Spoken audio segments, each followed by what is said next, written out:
ഒന്നാമത്തെ കാര്യം നീതിമാനായ ഭരണാധികാരികളില്ലാത്തതാണ്. രണ്ട്, സന്മാർഗത്തിലേക്ക് നയിക്കുന്ന ആലിമീങ്ങളില്ലാത്തത് കൊണ്ടാണ്.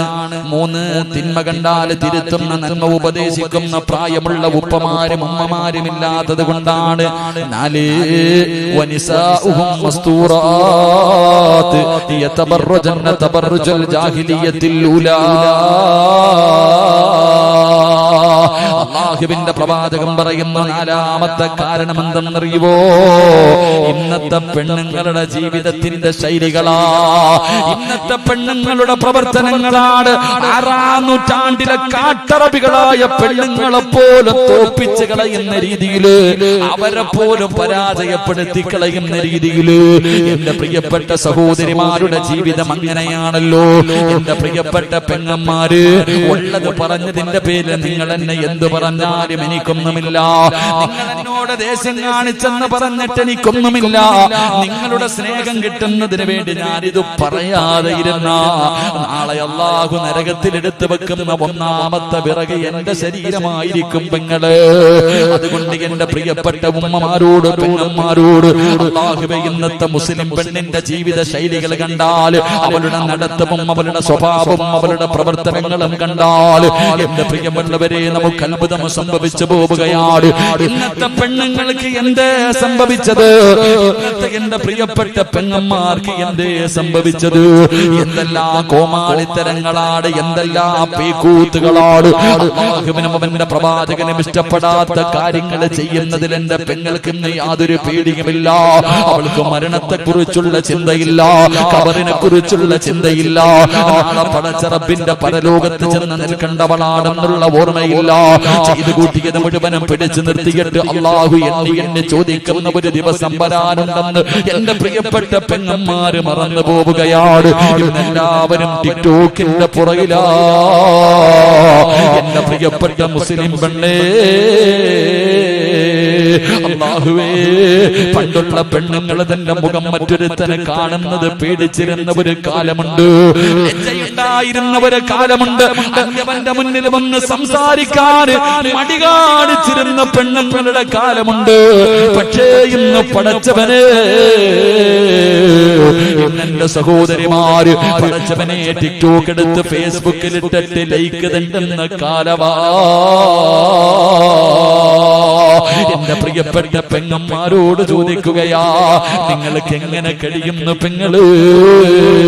15ഉം 20ഉം വയസ്സുള്ള പെമ്മക്കള് പോകട്ടെ, 40 തികഞ്ഞ എന്റെ ഉമ്മമാര് പോലും ഇന്നതിന്റെ അടിമകളായി മാറിയിരിക്കുകയാണ്. പെങ്ങളെ, 15 വയസ്സുകാരിക്ക് പക്വതയെത്തിയില്ല. ഈ 40 തികഞ്ഞ കിളവിയായ നിനക്കിനി എന്ന് പക്വതയെത്താരാ? 40 തികഞ്ഞ ഉമ്മ 18 വയസ്സുകാരിയായ 20 വയസ്സുകാരിയായ മകളുടെ കൂടെ ടിക്ടോക്ക് നടത്തുന്നത് ഉമ്മയാണ്.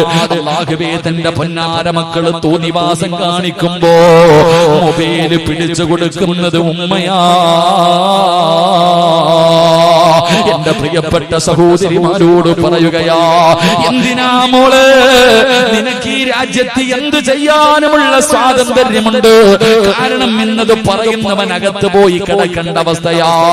എന്റെ പ്രിയപ്പെട്ട പെങ്ങളോട് എനിക്കൊരപേക്ഷയേ ഉള്ളൂ, നീ എന്ത് വേണമെങ്കിലും ചെയ്തോളൂ, നീ എന്ത് വൃത്തികേട് വേണമെങ്കിലും കാണിച്ചോ.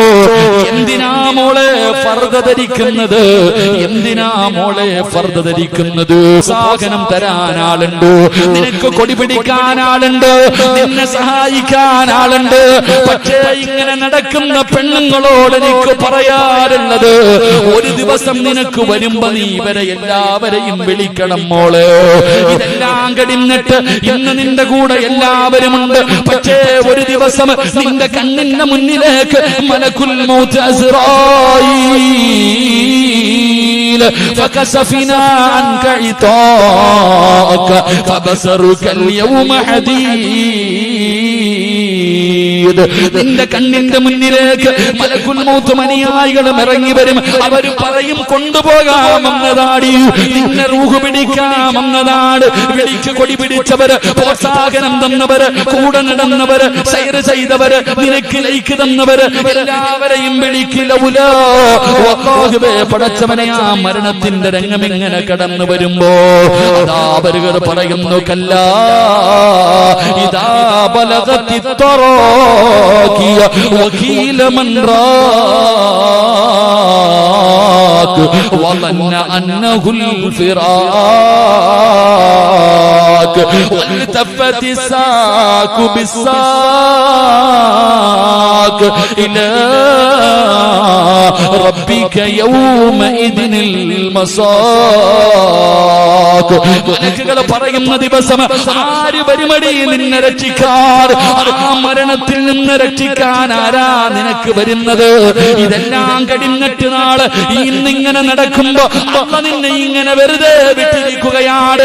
ഓന്തോടിയാൽ എവിടെ വരെ ഓടും പെണ്ണ്, നീ പോയാൽ എവിടെ വരെ പോകുമടി? ഈ ഓട്ടത്തിനൊരവസാനമുണ്ട്. അല്ലാഹ് പറയുകയാ വത്തഖൂ യൗമൻ തുർജഊന ഫീഹി ഇലല്ലാഹ്. എവിടെ പോയാൽ ഒരു ദിവസം നീ എന്റെ മുന്നിൽ തിരിച്ചു വരുമടി. നീ എവിടെ പോയാൽ നാളെ എന്റെ മുന്നിൽ വന്ന് നിൽക്കുന്ന ഒരു ദിവസം നിനക്ക് വരാനുണ്ട്. അതുകൊണ്ട് പെങ്ങളോട് പറയുകയാ, ഇന്നെല്ലാം ഫ്രണ്ട്ഷിപ്പാണ്. ഇവന്റെ കയ്യിൽ പിടിച്ചാലും കുറ്റം പറയാ പാടില്ല. ഇന്നലക്ക് കൂട്ടുകാരാണ്. പെങ്ങളെ വ്യഭിചാരമെന്ന് പറഞ്ഞാൽ ആണും പെണ്ണും കിടപ്പറയിൽ കിടന്ന് ശാരീരികമായി ബന്ധപ്പെടുന്നതിന് മാത്രമല്ല വ്യഭിചാരമെന്ന് പറഞ്ഞത്. അല്ല വ്യഭിചരിക്കരുതെന്നല്ല പറഞ്ഞത്. വലാ തഖ്റബു സിനാ ഇന്നഹു കാന ഫാഹിശാ. വ്യഭിചരിക്കരുതെന്നല്ല പറഞ്ഞത്. നിങ്ങൾ അടുക്കല്ല്. അവന്റെ കയ്യിൽ പിടിക്കുന്നത് വ്യഭിചാരമാണ്. അവനെ കാണുന്നത് വ്യഭിചാരമാണ്. അവനോട് സംസാരിക്കുന്നത് വ്യഭിചാരമാണ്. അവൻ പറയുന്നത് കേൾക്കുന്നത് വ്യഭിചാരമാണ്. അവനെ കുറിച്ച് ചിന്തിക്കുന്നത് വ്യഭിചാരമാണ്. ഇത് വ്യഭിചാരമാണ്. ഇങ്ങനെ വ്യഭിചരിച്ച് നടക്കുന്നവന്റെ ആയുസ് കുറവാണ്. ഇങ്ങനെ വ്യഭിചരിച്ച് നടക്കുന്നവന്റെ ആയുസ് കുറവാണ് പൊന്നുമോനെ. അതുകൊണ്ട് എന്റെ പ്രിയപ്പെട്ട പെങ്ങന്മാരോട് പറയുകയാ, അഹങ്കാരം കുറയ്ക്ക് പെണ്ണേ, ഒന്ന് താഴെ ഇറങ്ങടി പൊന്നുമോളെ. 50 വയസ്സുള്ള നിന്റെ ഉമ്മ ചെയ്യാത്ത പാപം ഈ 18 വയസ്സിന് നീ ചെയ്തില്ലേ പൊന്നുമോള്? 20 വയസ്സുള്ള 25 വയസ്സുള്ള പെങ്ങളോട് ഞാൻ ചോദിക്കുകയാ, നിന്റെ ഉമ്മയുടെ ഉമ്മ 60 വയസ്സ് 70 വയസ്സ് വരെ ജീവിച്ചവരാ. നിന്റെ അടുക്കൽ എത്രയോ പ്രായം ചെന്ന ഉമ്മയിരിപ്പുണ്ട്. ആ ഉമ്മ 60 കൊല്ലം കൊണ്ട് ചെയ്യാത്ത പാപം മോളെ നിന്റെ ഈ ചെറിയ പ്രായത്തിൽ ചെയ്ത് കളഞ്ഞില്ലേടി? ഇനിയെങ്കിലും നിനക്കൊന്ന് നന്നായിക്കൂടെ? ഇനിയെങ്കിലും ഇതെല്ലാം ഒന്ന് നിർത്തിക്കൂടെ? യുവത്വത്തോട് എനിക്ക് പറയാറുള്ളത്, എന്റെ പെങ്ങന്മാരോട് എനിക്ക് പറയാറുള്ളത്, അല്ലാഹുവിന്റെ പ്രവാചകന് 3 വിഭാഗം പെണ്ണുങ്ങളെ ശപിച്ചിരിക്കുകയാ. അല്ലാഹുവിന്റെ റസൂൽ അവിടെന്ന് പറഞ്ഞു, സ്വഹാബാ 3 വിഭാഗം പെണ്ണുങ്ങളെ അല്ലാഹു ശപിച്ചിരിക്കുകയാ. അവൾ അല്ലാഹുവിന്റെ ശാപം കിട്ടിയവളാ. അല്ലാഹു ശപിച്ചാ നന്നാകുവോ മോളെ? അല്ലാഹു ശപിച്ചാ നന്നാവോ? ശപിച്ചവനാണ് ഇബ്ലീസ്. അവന്റെ അവസ്ഥ എന്താണെന്ന് എനിക്കും നിങ്ങൾക്കും അറിയാമല്ലോ. അതുകൊണ്ട് അല്ലാഹു ശപിച്ച 3 വിഭാഗം പെണ്ണുങ്ങളുണ്ട്. അതിലെ ഒന്നാമത്തെ വിഭാഗമാരാ എന്റെ പ്രിയപ്പെട്ട ചെറുപ്പക്കാരാ, എന്റെ പ്രിയപ്പെട്ട യുവത്വേ, അല്ലാഹുവിന്റെ ശാപം കിട്ടിയ 3 വിഭാഗത്തിൽ ഒന്നാമത്തെ വിഭാഗം പച്ചകുത്തുന്നവരാ. ഇന്ന് പച്ചകുത്തുന്നത് ഒരു വല്ലാത്ത ട്രെൻഡാണല്ലോ. ശരീരത്ത് പച്ചകുത്തുന്നത് ഇന്ന് വല്ലാത്ത ട്രെൻഡാണല്ലോ. നേരത്തെ ആണുങ്ങൾ മാത്രമാണ് ചെയ്തതെങ്കിൽ ഇന്ന് പെണ്ണുങ്ങളിലേക്കും കടന്നു വന്നിരിക്കുകയാ. അവളുള്ള വീട് നേരെയാകൂല. അല്ലാഹുവിന്റെ ശാപം കിട്ടിയവളുള്ള വീട്. റസൂലുള്ള പറയുകയാണ്, നിന്റെ ഭാര്യയുണ്ടോ, നിന്റെ മക്കളുണ്ടോ, നിന്റെ കൂടപ്പിറപ്പുണ്ടോ, അല്ലാഹു ശപിച്ച 3 വിഭാഗത്തിൽ നിന്റെ വീട്ടിലെ ഏതെങ്കിലും ഒരു പെണ്ണുണ്ടോ? റസൂലുള്ള പറയുകയാ, പച്ച കുത്തുന്നവരെ അല്ലാഹു ശപിച്ചിട്ടുണ്ട്. രണ്ടാമത്തെ വിഭാഗം ആരെന്നറിയോ? ചെറുപ്പക്കാരാ, നീ ചോദിക്കുമല്ലോ, ഉസ്താദേ എന്ത് ചെയ്തിട്ടും ഞാൻ എന്തേ നേരെയാകാത്തത്? ഞാനെന്ത് കച്ചവടം ചെയ്താലും പൊളിയുന്നല്ലോ, എന്തെല്ലാമുണ്ട് ഉസ്താദേ, ബർക്കത്തില്ലല്ലോ, വയറ് നിറയുന്നില്ലല്ലോ, തൃപ്തിപ്പെടാ കഴിയുന്നില്ലല്ലോ. എന്റെ ചെറുപ്പക്കാരാ, വീട്ടിൽ പോയിട്ട് നോക്കടാ. അല്ലാഹുവിന്റെ റസൂൽ പറയുന്നു, പടച്ച റബ്ബ് ശപിച്ച രണ്ടാമത്തെ വിഭാഗമാരാ? സൗന്ദര്യത്തിന് വേണ്ടി മുഖത്തെ മുടി പറിച്ചു കളയുന്ന പെണ്ണ്. നീ അല്ലാഹുവിന്റെ ശാപം കിട്ടിയവളാ. വീട്ടിൽ ചെന്നിട്ട് ഭാര്യയുടെ പിരിയത്തിൽ നോക്കടാ ചെറുപ്പക്കാരാ. നിന്റെ ഉമ്മയുടെ വയറ്റിൽ കിടന്ന തെറ്റ് കണ്ടാ തിരുത്തേണ്ടവനാണ് നീ. നിന്റെ പെങ്ങളുടെ നെറ്റിയിൽ അവളുടെ മുഖത്തേക്ക് നോക്ക്, നിന്റെ സഹോദരിയുടെ മുഖത്ത് നോക്ക്, നിന്റെ ഭാര്യയുടെ മുഖത്ത് നോക്ക്, നിന്റെ പെൺമക്കളുടെ മുഖത്ത് നോക്ക്. ഇന്ന് പെണ്ണുങ്ങളല്ല സൗന്ദര്യവർദ്ധനവിന് വേണ്ടി പടച്ചവനെ അവരുടെ ശരീരത്തിലെ മുടി പിടിച്ചു കളയുകയാണ്. ഇന്നെല്ലാം മോഡലാ, പുടുത്ത നാറുപടി പൊന്നുമോള്, മണ്ണ് തിന്നണ്ട ശരീരവാ. എത്രയൊക്കെ സൗന്ദര്യമുള്ളവളാണെങ്കിലും 3ന്റെ അന്ന് കബറങ്ങാടം പൊളിച്ചാ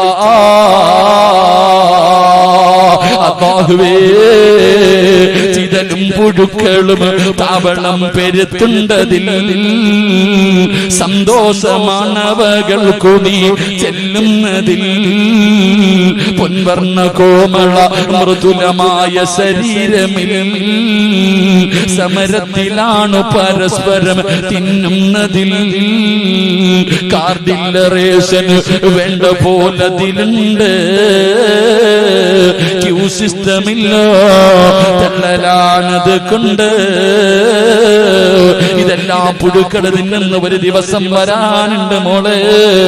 നിന്റെ സൗന്ദര്യം നാട്ടുകാർക്ക് കാണാനുള്ളതല്ല, നിന്റെ സൗന്ദര്യം നിന്റെ ഭർത്താവിന് ആസ്വദിക്കാനുള്ളതാ.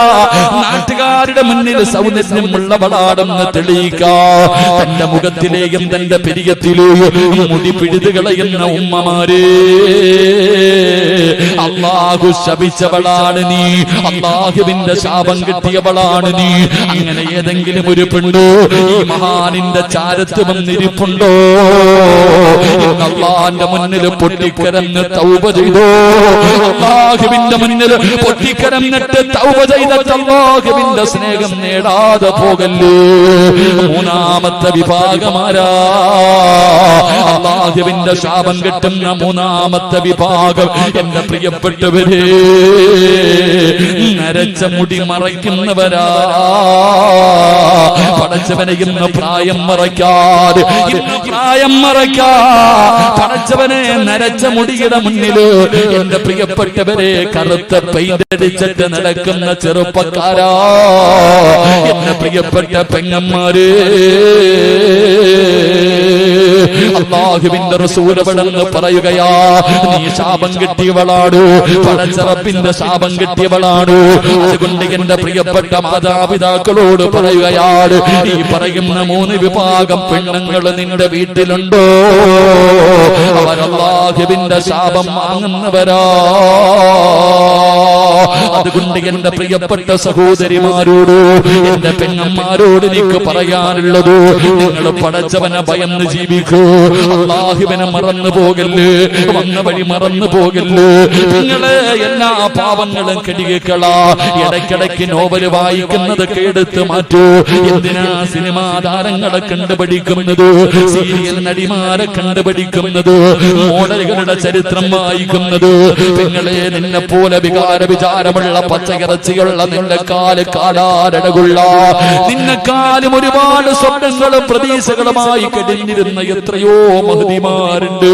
ആയിഷ ബീവിയുടെ ചരിത്രമെടുത്ത് വായിച്ചു നോക്ക്, ഖദീജ ബീവിയുടെ ചരിത്രമെടുത്ത് വായിച്ചു നോക്ക്, ഫാത്തിമ ബീവിയുടെ ചരിത്രമെടുത്ത് വായിച്ചു നോക്ക്. ഒരുപാട് സഹാബി വനിതകളുടെ ചരിത്രം നിനക്ക് പഠിക്കാറില്ലോ?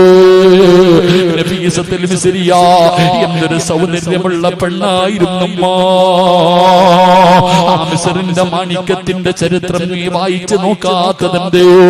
നൂറിൽ മിസ്രിയാനെ നിനക്കറിയുമല്ലോ, മൈമൂനത്തിൽ മിസ്രിയാനെ നിനക്കറിയുമല്ലോ. ഒരുപാട് മഹദികളുടെ ചരിത്രം നിനക്ക് വായിക്കാൻ പഠിക്കാനുണ്ടല്ലോ. ഇടയ്ക്കിടയ്ക്ക് സമയം കിട്ടുമ്പോ അവരൊക്കെ അവരുടെ ചരിത്രങ്ങളും വായിച്ചു നോക്കിയിട്ട് നിന്റെ ജീവിതത്തിൽ മാറ്റം വരുത്താ തീരുമാനിച്ചോ? എന്റെ പ്രിയപ്പെട്ട പെങ്ങൾക്ക് ഞാനൊരു ചരിത്രം പറഞ്ഞു തരാ. മഹാനായ നബി മുഹമ്മദ് മുസ്തഫ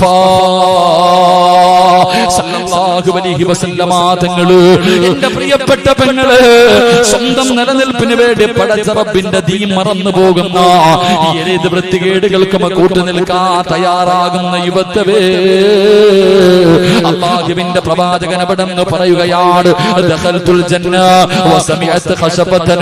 അല്ലാഹുവിന്റെ പ്രവാചകൻ സ്വർഗ്ഗത്തിലൂടെ നടന്നു പോകുമ്പോ അതാ മുത്തുനബിയുടെ മുന്നിലൂടെ സ്വർഗ്ഗത്തിൽ ഒരു പെണ്ണിങ്ങനെ നടന്നു പോവുകയാ.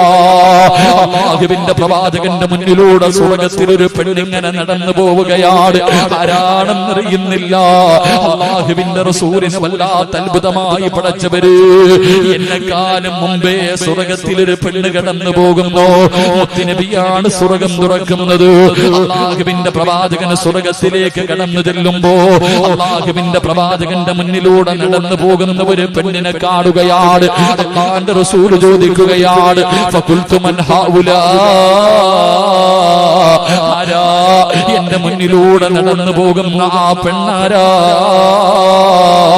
ആ സമയത്ത് മലക്കുകൾ പറയുകയാണ്, യാ റസൂലല്ലാഹ് ഹാദിഹി റുമൈസ, അത് റുമൈസയാണ് നബിയേ, അത് റുമൈസയാണ് നബിയേ. ആരാണ് റുമൈസ എന്നറിയുമോ? അനസ് ഇബ്നു മാലിക് റളിയല്ലാഹു തആല അൻഹു, അനസ് റളിയല്ലാഹു തആല അൻഹുവിന്റെ പ്രിയപ്പെട്ട മാതാവാണ് മഹ്ദി ഉമ്മു സുലൈം. ഉമ്മു സുലൈം റളിയല്ലാഹു തആല അൻഹ, എന്റെ പ്രിയപ്പെട്ട പെങ്ങന്മാർക്ക് ആ സഹാബി വനിതയുടെ ചരിത്രം അറിയുമോ? അനസ് റളിയല്ലാഹു തആല അൻഹുവിന്റെ ഉമ്മയാണ്. അല്ലാഹുവേ, മഹ്ദിയുടെ ചരിത്രം എടുത്ത് വായിച്ചു നോക്ക് പെങ്ങള്. അല്ലാഹുവിന്റെ ദീനിന് വേണ്ടി സ്വർഗ്ഗം കിട്ടാൻ എന്തൊക്കെ ത്യാഗം സഹിച്ചവനെന്നറിയുമോ? പരിശുദ്ധ ദീനിനെ കുറിച്ച് കേൾക്കുകയാണ്, മുത്തുനബിയെ കുറിച്ച് കേൾക്കുകയാണ്. ഉമ്മു സുലൈം റളിയല്ലാഹു തആല അൻഹ മുസ്ലിമാവുകയാ. അല്ലാഹുവിന്റെ ദീനിലേക്ക് ഷഹാദത്ത് കലിമ പറഞ്ഞിട്ട് കടന്നു വരികയാണ്. മുസ്ലിമായിട്ട് ഉമ്മു സുലൈം എന്ന പെണ്ണ് തന്റെ പൊന്നാര അനസ് എന്ന് പറയുന്ന പിഞ്ചു മകന്റെ കയ്യിൽ പിടിച്ചുകൊണ്ട് വീട്ടിലേക്ക് കടന്നു ചെല്ലുമ്പോ മാലിക് എന്ന ഭർത്താവ് പറയുന്ന, ഉമ്മു സുലൈം, എനിക്ക് നിനക്ക് എന്നെ വേണോ, പുതിയ മതം വേണോ? നിനക്ക് ഇസ്ലാം മതമാണോ വേണ്ടത്, എന്നെയാണോ നിനക്ക് വേണ്ടത്? ഭർത്താവ് തന്റെ ഭാര്യയോട് ചോദിക്കുമ്പോ കുഞ്ഞിനെ കയ്യിൽ പിടിച്ചിട്ട് ഉമ്മു സുലൈം പറയുന്നു, മാലിക്കേ, എനിക്ക് നിങ്ങളെക്കാളും വലുത് അല്ലാഹുവിന്റെ ദീനാ. എനിക്ക് പടച്ച റബ്ബിനെയാ വേണ്ടത്, എനിക്ക് മുത്തുനബിയാണ് വേണ്ടത്. ഉമ്മു സുലൈം, മതം കളഞ്ഞില്ലെങ്കിൽ ഞാൻ എന്നെ ഉപേക്ഷിക്കും. ഉമ്മു സുലൈം, ഭർത്താവ് പറയുകയാ, നിന്നെ ഞാൻ ഉപേക്ഷിക്കും. ഈ പിഞ്ചു മകനെയും കൊണ്ട് നീ ഒറ്റയ്ക്ക് ജീവിക്കേണ്ടി വരും. ഉമ്മു സുലൈം, ഉമ്മു സുലൈം റളിയല്ലാഹു തആല അൻഹ പറഞ്ഞു, അല്ലാഹുവിന്റെ ദീൻ വലിച്ചെറിയാൻ എനിക്ക് പറ്റൂല. എനിക്ക് അല്ലാഹുവിനെ വേണം, എനിക്ക് മുത്തുനബിയെ വേണം, എനിക്ക് എന്റെ ദീൻ വേണം. അതുപോലെ നിങ്ങളെയും എനിക്ക് വേണം. നിങ്ങളെ ഉപേക്ഷിക്കാൻ എനിക്ക് കഴിയില്ല. അതാ ഉമ്മു സുലൈം റളിയല്ലാഹു തആല അൻഹയുടെ മറുപടി കേൾക്കുമ്പോൾ മാലിക് എന്ന് പറയുന്ന ഭർത്താവുണ്ടല്ലോ, പടച്ചവനെ തന്റെ പൊന്നാര മകനെ കയ്യിലേൽപ്പിച്ചിട്ട് അവിടെ നിന്ന് വീട്ടിൽ നിന്നിറങ്ങി പോവുകയാണ്. ചോരക്കുഞ്ഞിനെ മാറിടത്തിലേക്ക് ചേർത്ത് പിടിച്ചിട്ട് ഉമ്മു സുലൈം നിന്ന് കരയുകയാ. എന്ത് ചെയ്യണമെന്നറിയില്ല. മുസ്ലിമായതിന്റെ പേരിൽ തന്റെ പ്രിയപ്പെട്ട ഭർത്താവ് ഭർത്താവ് ഉപേക്ഷിച്ചിട്ട് ഇറങ്ങി പോവുകയാണ്. Ummu Sulaim തകർന്നില്ല. അനസ് എന്ന് പറയുന്ന പൊന്നുമോനെ വല്ലാതെ കഷ്ടപ്പെട്ട് വളർത്തുകയാണ്. അല്ലാഹുവേ, ഒരുപാട് ത്യാഗങ്ങൾ സഹിച്ച് വളർത്തുകയാ. അവസാനം എന്റെ പ്രിയപ്പെട്ടവരെ, മഹാനായ നബി മുഹമ്മദ് മുസ്തഫ സല്ലല്ലാഹു അലൈഹി വസല്ലമ തങ്ങള് ഹിജ്റ ചെയ്ത നാട്ടിലേക്ക് വന്നപ്പോ എല്ലാവരും അല്ലാഹുവിന്റെ പ്രവാചകന്റെ മുന്നിലേക്ക് ഓടുകയാണ്. ഈ പ്രപഞ്ചം തന്നെ സൃഷ്ടിക്കാൻ കാരണക്കാരനായ മുത്തുനബി മുഹമ്മദ് മുസ്തഫ സല്ലല്ലാഹു അലൈഹി വസല്ലമ തങ്ങളെ കാണുമ്പോ എല്ലാവരും സമ്മാന പൊതിയുമായിട്ട് ഓടുകയാണ്. മുത്തുനബിയുടെ കയ്യിൽ കൊണ്ടുപോയി സമ്മാനം കൊടുക്കുമ്പോ ഉമ്മു സുലൈം റളിയല്ലാഹു തആല വീടിന്റെ അകത്തിരുന്ന് കരയുന്നു. അല്ലാഹ്, എന്റെ കയ്യിലൊന്നുമില്ലല്ലോ റബ്ബേ, മുത്തുനബിക്ക് കൊടുക്കാ, ലോകത്തിന്റെ നേതാവിനെ കൊടുക്കാ. കണ്ടിരുന്ന ആദ്യമായിട്ട് മുത്തുനബിയെ കാണുമ്പോ കൊടുക്കാ തന്റെ കയ്യിലൊന്നുമില്ലല്ലോ. ഉമ്മു സുലൈം വീടിന്റെ അകത്തിരുന്ന് കരയുകയാണ്. എന്നിട്ട് തന്റെ പൊന്നാര മകനെയുണ്ടല്ലോ, അനസ് എന്ന് പറയുന്ന 10 വയസ്സുള്ള തന്റെ പൊന്നാര മകനെ ഒരുക്കുകയാണ്. പുതിയ വസ്ത്രങ്ങൾ ധരിപ്പിച്ചു, തന്റെ പൊന്നുമോനെ കുളിപ്പിച്ച് വസ്ത്രം ധരിപ്പിച്ച് സുഗന്ധം തേച്ചിട്ട് തന്റെ പൊന്നുമോനെ കെട്ടിപ്പിടിച്ചിട്ട് ചുംബനം കൊടുക്കുകയാ. അനസ് എന്ന് പറയുന്ന പൊന്നുമകൻ ചോദിക്കുന്നു, എന്തിനാവുമ്മ കരയുന്നത്? എന്തിനാവുമ്മ കരയുന്നത്? തന്റെ പൊന്നാര മകന് കെട്ടിപ്പിടിച്ച് ചുംബനം കൊടുത്തിട്ട് കയ്യിൽ പിടിച്ചുകൊണ്ട് ഇലാ ഹദ്റത്തി റസൂലില്ലാഹ്, അല്ലാഹുവിന്റെ പ്രവാചകന്റെ ചാരത്തേക്ക് ഉമ്മു സുലൈം കടന്നു പോവുകയാണ്. അല്ലാഹുവിന്റെ പ്രവാചകന്റെ മുന്നിലേക്ക് കടന്നു ചെന്നിട്ട് അവിടെന്ന് പറയുന്നു, നബിയേ, യാ റസൂലല്ലാഹ്, അല്ലാഹുവിന്റെ റസൂലേ, എല്ലാവരും അങ്ങേക്ക് സമ്മാനം കൊണ്ടുവന്ന് തരുന്നുണ്ട്. വിലപിടിപ്പുള്ള സമ്മാനങ്ങള് എല്ലാവരും അങ്ങയുടെ കയ്യിൽ കൊണ്ടുവന്ന് തരുന്നുണ്ട്. എന്റെ കയ്യിൽ തരാനൊന്നുമില്ല നബിയേ, ഞാൻ പാവപ്പെട്ടവളാ, എന്റെ കയ്യിൽ തരാനൊന്നുമില്ല നബിയേ. എനിക്ക് ലോകത്തിലെ ഏറ്റവും ഇഷ്ടം അല്ലാഹുവും അവന്റെ പ്രവാചകനും കഴിഞ്ഞാൽ എനിക്കിന്ന് ലോകത്തിൽ ഏറ്റവും ഇഷ്ടപ്പെട്ടത് എന്റെ പൊന്നുമകൻ അനസിനെയാണ് നബിയേ. എനിക്ക് ഏറ്റവും ഇഷ്ടപ്പെട്ടത് എന്റെ 10 വയസ്സുള്ള പൊന്നുമോനെയാ. അങ്ങയുടെ കയ്യിൽ തരാൻ എന്റെ കയ്യിലൊന്നുമില്ല. 10 വയസ്സുകാരനായ അനസ് എന്ന് പറയുന്ന പൊന്നുമോനെ മുത്തുനബിയുടെ കയ്യിൽ കൊടുത്തിട്ട് പറയുന്നു, യാ റസൂലല്ലാഹ്, ഇവനെ എടുത്തോ നബിയേ, എന്റെ പൊന്നുമോനെ എടുത്തോ നബിയേ. അങ്ങയുടെ ചെരുപ്പെടുത്ത് തരാൻ, അങ്ങക്ക് വെള്ളമെടുത്ത് തരാൻ, അങ്ങക്കൊരു സാധ്യമായിട്ട് എന്റെ പൊന്നുമകനെ എടുത്തോ നബിയേ. അനസ് എന്ന് പറയുന്ന 10 വയസ്സുള്ള 9 മാസക്കാലം ഗർഭം ചുമന്ന് മരണവേദനയുടെ വേദനയും പ്രസവിച്ച തന്റെ പൊന്നാര 10 വയസ്സുള്ള മകന് അല്ലാഹുവിന്റെ റസൂലിന്റെ കയ്യിലേക്ക് വെച്ച് കൊടുത്തിട്ട് ഈ ഉമ്മ പറഞ്ഞതെന്തെന്നറിയുവോ മോനെ അനസ്? നാളെ അല്ലാഹുവിന്റെ പരലോകത്ത് വെച്ച് കാണുമ്പോ ഈ ഉമ്മാനെ നീ കയ്യിൽ പിടിച്ച് സ്വർഗത്തിൽ കൊണ്ടുപോകണേ അനസ്, എന്നെ നീ സ്വർഗത്തിൽ കൊണ്ടുപോകണേ അനസ്. അല്ലാഹുവിന്റെ റസൂലിന്റെ കയ്യിലേക്ക് തന്റെ പൊന്നുമകന്റെ കൈ പിടിച്ച് കൊടുത്തെന്ന് ചരിത്രം പറയുമ്പോ അല്ലാഹു ഇഷ്ടപ്പെട്ട ഒരു മഹാനിന്റെ ചാരത്ത് കടന്നു വന്ന എന്റെ പ്രിയപ്പെട്ട ഉമ്മ പെങ്ങന്മാരോട് ചോദിക്കുകയാ, ആ ഉമ്മു സുലൈം കിടക്കുന്ന സ്വർഗമുണ്ടല്ലോ, ആ സ്വർഗത്തിൽ കിടക്കുന്നത് പോയിട്ട്, ആ സ്വർഗം ചോദിക്കുന്നത് പോയിട്ട്, ആ സ്വർഗമെന്ന് കാണുന്നത് പോയിട്ട്, ആ സ്വർഗത്തിന്റെ പരിമളം 500 വർഷത്തെ വഴി ദൂരം വരെ അടിച്ചു വീശുമ്പണ്ട്. അന്ന് ശ്വസിക്കാ, അതൊന്ന് ശ്വസിക്കാ നമുക്ക് അർഹതയുണ്ടോ പെങ്ങള്? അതുകൊണ്ട് എന്റെ പെങ്ങളോട് പറയുകയാ, അഹങ്കാരമൊക്കെ മാറ്റുമോളെ, എപ്പോഴെവിടെ വെച്ചാണ് മരണം വരുന്നതെന്നറിയില്ല. അതുകൊണ്ട് എന്റെ പ്രിയപ്പെട്ടവരോട് എനിക്ക് പറയാറുള്ളത് ഞാൻ നിർത്തുകയാണ്. ഇന്നലെ കണ്ടവനെ എന്ന് കാണാത്ത ദുനിയാവാ. നമുക്കൊക്കെ ഒരു ചിന്തയുണ്ട്, നമുക്കൊന്നും രോഗമില്ലല്ലോ, ക്യാൻസർ ഇല്ലല്ലോ, ട്യൂമർ ഇല്ലല്ലോ, കിഡ്നി തകർന്നിട്ടില്ലല്ലോ, എനിക്ക് പ്രായമായില്ലല്ലോ, ഞാനിപ്പോഴെങ്ങും മരിക്കൂല, ഇനിയും ഒരുപാട് കാലം ജീവിക്കുമെന്ന ഒരു ധാരണ നമുക്കുണ്ട് മുസ്ലിമേ. എങ്കിലാരാ പറഞ്ഞത്, എങ്കിലാരാ പറഞ്ഞത് തുഅമ്മീലു ഫിദ്ദുനിയാ തവീലൻ വലാ തദ്രീ إلى جنة ليل هل تحيسوا إلى الفجر وكم من صحيح مات من غير علة وكم من مريض عاش دهرا لا تهري. കവിയപടന്ന് ചോദിക്കുകയാണ്, കവിയപടന്ന് ചോദിക്കുകയാ. നമ്മുടെ ചില പ്രവർത്തനങ്ങളും നടത്തവും നമ്മുടെ ജീവിതവും കണ്ട ഒരിക്കലും മരിക്കാത്തവനെ പോലെ ഇങ്ങനെ നടക്കുന്നവരോട് കവി ചോദിക്കുകയാ, ഇലാ ജന്ന ലൈലുൻ ഹൽ തഈസു ഇലൽ ഫജ്രി.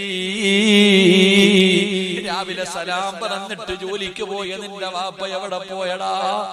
രാവിലെ ജോലിക്ക് പോകുവാണെന്ന് പറഞ്ഞ് കെട്ടിപ്പിടിച്ച് ചുംബനം തന്നിട്ട് ജോലിക്ക് പോയ നിന്റെ വാപ്പ എവിടെ പോയി? രാവിലെ പാതിരാത്രി ഭക്ഷണം കഴിച്ച് ഉമ്മയുടെ കൂടെ കിടപ്പറയിലേക്ക് കടന്ന നിന്റെ വാപ്പ എവിടെ? നിന്റെ ഉമ്മ എവിടെ? രാവിലെ പോയവർ വൈകുന്നേരം തികച്ചില്ല, വൈകുന്നേരത്തെ കടന്നവര് രാവിലെ എഴുന്നേറ്റില്ല. കണ്ടില്ലേടാ കൊണ്ടുപോയത്? മൂക്കിന്റെ ദ്വാരം പഞ്ഞി കൊണ്ടടയ്ക്കുന്നേ, കാണേണ്ടവർ കണ്ടോ ഇതാ പൊതിയുന്നേ. മയ്യത്തുകട്ടിൽ തോളിലേക്കുയരുന്നേ, പുരയ്ക്കുള്ളിലപ്പോൾ രോദനം ഉയരുന്നേ. അരുമക്കിടാങ്ങൾ വാപ്പയെ വിളിക്കുന്നേ, അതിനുത്തരം നൽകാതെ നീ കിടക്കുന്നേ.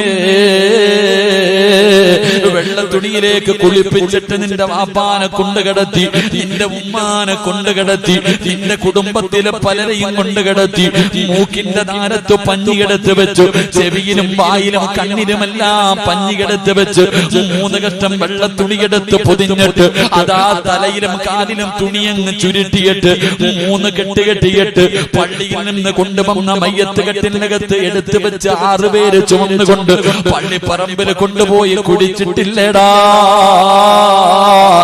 എന്തേ ചിന്തിക്കാത്തത്? നീ വിചാരിച്ചോ ക്യാൻസർ ഉണ്ടെങ്കിലേ മരിക്കുമെന്ന്, ട്യൂമർ വന്നാലേ മരിക്കുമെന്ന് നീ കരുതിയെങ്കിൽ ഇല്ലടാ. വകം മിൻ സ്വഹീഹിൻ മാത മിൻ ഗൈരി ഇല്ലത്തി. ഒരു രോഗവുമില്ലാത്തവർ പെട്ടെന്ന് വീണും മരിച്ചു പോകുന്നടാ ചെറുപ്പക്കാരാ. കഴിഞ്ഞ ഞായറാഴ്ച ദിവസം ചങ്ങനാശ്ശേരിയിലെ റബ്ബേ 28-ാം തീയതി 27-ാം തീയതി ചങ്ങനാശ്ശേരിയിലെ മക്കാമിൽ കിടക്കുന്ന കറുത്ത തങ്ങളുടെ ആണ്ട് നേർച്ചയായിരുന്നു. എന്റെ പ്രിയപ്പെട്ടവരെ, എന്റെ മഹല്ലില്, ഞാൻ ജോലി ചെയ്യുന്ന മഹല്ലില് അതാ 18 വയസ്സുള്ള ചെറുപ്പക്കാരൻ പഠിച്ചവനെ ഗൾഫിൽ നിന്ന് വന്നതാണ്, ഗൾഫിൽ നിന്ന് വന്നതാണ്. തന്റെ പൊന്നാര മകനെ കൊണ്ടുവന്ന് വിട്ടിട്ട് വാപ്പ അങ്ങോട്ട് പോയതേ ഉള്ളൂ. ഒരു ദിവസമേ കഴിഞ്ഞുള്ളൂ. 18 വയസ്സുള്ള പൊന്നുമോ ഭക്ഷണം കഴിഞ്ഞിട്ട് കിടന്നതാ. സുബഹിക്ക് എഴുന്നേറ്റില്ല മോനെ. ചെന്ന് നോക്കുമ്പോ അവന്റെ ശരീരം തണുത്ത് വിറച്ചിരിക്കുകയാ. അവന് ക്യാൻസർ ഇല്ല, അവന് ട്യൂമർ ഇല്ല, ഒരു മാരക രോഗവുമില്ല. അവൻ അറ്റാക്ക് ഉണ്ടാകാ, കൊളസ്ട്രോൾ ഇല്ല, ബ്ലോക്ക് വന്നിട്ടില്ല. രാത്രി കിടക്കുമ്പോ ഒരു തലവേദന പോലുമില്ലാത്ത 18 വയസ്സുകാരൻ 6 അടി മണ്ണിന്റെ അകത്താ. തന്റെ പ്രിയപ്പെട്ട ഭാര്യ പ്രസവിച്ചിട്ട് 6 മാസം പടച്ചവനെ എന്റെ പള്ളിയുടെ നമ്മുടെ പരിസരം കോട്ടയം ജില്ലയില് അതാ തന്റെ പൊന്നാര ഭാര്യ പ്രസവിച്ചിട്ട് 6 മാസമായി 27 വയസ്സുള്ള ചെറുപ്പക്കാരന് വാപ്പയും ഉമ്മയും ഭാര്യയും ഒരുമിച്ചിരുന്ന് രാത്രി ഭക്ഷണം കഴിക്കുകയാണ്. കഴിച്ചുകൊണ്ടിരിക്കുമ്പോ ചോറ് വാരിയിട്ട് വായിലേക്ക് വെക്കാൻ പോകുമ്പോ ഒന്ന് പുറകിലേക്ക് വീണു. മോനെ അനക്കമില്ലടാ. ഹോസ്പിറ്റലിൽ കൊണ്ടുപോകുമ്പോ ഡോക്ടർ പറഞ്ഞു സൈലന്റ് അറ്റാക്ക്. എത്രയോ പിഞ്ചുമക്കളുടെ മയ്യത്ത് കബറടക്കി വരുന്നുണ്ട്. എത്രയോ പിഞ്ചു കുഞ്ഞുങ്ങളുടെ മയ്യത്ത് കബറടക്കി വരുന്നുണ്ട്. എന്തേ നിനക്കും മരിക്കേണ്ടവനാണെന്ന് തോന്നാത്തതെന്താണ്? അതുകൊണ്ട് പറയുകയാ, എപ്പോഴെവിടെ വെച്ചാ വരുന്നതെന്നറിയില്ല, ഏത് രീതിയിലാ വരുന്നതെന്നറിയില്ല. അതുകൊണ്ട് ഒരുങ്ങിക്കോ, അതുകൊണ്ട് ഒരുങ്ങിക്കോ, സ്വന്തം കാര്യം നോക്കിക്കോ. ഇദാ ജാ നസ്റുല്ലാഹി വൽ ഫത്ഹ് വറഅയ്ത الناس يدخلون في دين الله أفواجا فسبح بحمد ربك واستغفره إنه كان توابا. ഇത് മുത്തുനബിയുടെ മരണമെടുത്തു എന്ന് അല്ലാഹുവിന്റെ റസൂലിന്റെ മുന്നിൽ ജിബ്രീൽ വന്നറിയിച്ച ഒന്നാമത്തെ അടയാളമാ. അതുകൊണ്ട് എനിക്കും നിങ്ങളോട്, എന്റെ നഫ്സിനോടും നിങ്ങളോടും എനിക്ക് പറയാറുള്ളത്, പോകാ സമയമായി, ഈ ലോകം തകരാ സമയമായി. അതിന്റെ അഹങ്കാരമാ കാണുന്നത്. അല്ലാഹുവേ, അതിന്റെ മുമ്പുള്ള പ്രവർത്തനങ്ങളാ കണ്ടുകൊണ്ടിരിക്കുന്നത്. ഇതെല്ലാം ഇടിഞ്ഞു വീഴാറായി. വേണമെങ്കിൽ ഒരുങ്ങിക്കോ, വേണമെങ്കിൽ നന്നായിക്കോ, വേണമെങ്കിൽ പടച്ച റബ്ബിന്റെ സ്നേഹം പിടിച്ചു പറ്റിക്കോ, എന്നിട്ട് രക്ഷപ്പെടാൻ നോക്കിക്കോ. അതുകൊണ്ട് ഫസബ്ബിഹു ബിഹംദി റബ്ബിക, അല്ലാഹുവിലേക്കടുത്തോ, അല്ലാഹുവിലേക്കടുത്തോ. പടച്ച റബ്ബിന്റെ സ്നേഹം വാങ്ങി വെച്ചോ. ഇസ്തിഗ്ഫാറുകൾ അധികമായിട്ട് പറഞ്ഞോ. മരണത്തിന് വേണ്ടി ഒരുങ്ങിക്കോ. അതുകൊണ്ട് എന്റെ പ്രിയപ്പെട്ട പെങ്ങള്, ഭൂമിയിൽ ദുരന്തമുണ്ടാകാറുള്ള 4ാമത്തെ കാരണം എന്തെന്നറിയോ? എന്റെ പ്രിയപ്പെട്ട പെങ്ങന്മാരെ, എല്ലാ പെണ്ണുങ്ങളെയും ഞാൻ കുറ്റപ്പെടുത്തുന്നില്ല, ഞാൻ നിങ്ങളെ ആക്ഷേപിക്കുന്നില്ല. കാരണം നിങ്ങളുടെ കാലിന്റെ ചുവട്ടിലാ സ്വർഗം കിടക്കുന്നത്. ഉമ്മാന്റെ കാൽ ചുവട്ടിലല്ലേ സ്വർഗം കിടക്കുന്നത്. അതുകൊണ്ട് എന്റെ ഉമ്മ പെങ്ങന്മാരെ ഞാൻ അവഹേളിക്കുന്നില്ല, നിങ്ങളെ കുറ്റപ്പെടുത്തുന്നില്ല. പക്ഷേ നിങ്ങളിലെ ചില പെണ്ണുങ്ങളുണ്ടല്ലോ, അവർ 6ാം നൂറ്റാണ്ടിൽ ജീവിച്ചിരുന്ന, കാട്ടറബികളുടെ കാലത്ത് ജീവിച്ചിരുന്ന പെണ്ണുങ്ങളെക്കാലം തരതാഴ്ന്ന ജീവിതമാ. യാതാ ഇരുണ്ട യുഗമെന്ന് വിളിക്കുന്ന ഡാർക്ക് ഏജിലെ പെണ്ണുങ്ങളെക്കാല് കഷ്ടവാ. ആ കാലമാണ് മോള് ദുരന്തങ്ങൾ വലിച്ചു വെക്കുന്നതെന്ന് ചരിത്രം പറയുമ്പോ എന്റെ പ്രിയപ്പെട്ടവരെ ഒരുങ്ങിക്കോ. അല്ലാഹുവേ, കരുണക്കടലായ നിന്റെ ദുരന്തന്റെ അദാബുകളെ തൊട്ട്, നിന്റെ ദുരന്തങ്ങളെ തൊട്ട് നീ ഞങ്ങളെ കാക്കണേ അല്ലാ. നീ ഞങ്ങളെ കാത്തിരക്ഷിക്കണേ അല്ലാ. പടച്ചവന്, ഞങ്ങളുടെ നാടുകള്, ഞങ്ങളുടെ നാടുകള് പ്രകൃതി ദുരന്തങ്ങളെ തൊട്ട് നീ കാത്തിരക്ഷിക്കണേ റബ്ബ്. ഈ സദസ് അതിനൊരു സബബാക്കണേ അല്ലാ. അല്ലാഹു നമ്മളെ എല്ലാവരെയും കാത്തിരക്ഷിക്കുമാറാകട്ടെ. നമ്മുടെ നാടുകളെയും അല്ലാഹു കാത്തിരക്ഷിക്കുമാറാകട്ടെ. എന്റെ പ്രിയമുള്ളവരെ, ദുരന്തങ്ങൾ ഉണ്ടാകാനുള്ള കാരണങ്ങൾ ഈ 4 കാരണങ്ങളാണ്. അല്ലാഹു പഠിക്കാനും മനസ്സിലാക്കാനും അല്ലാഹു ഭാഗ്യം നൽകുമാറാകട്ടെ.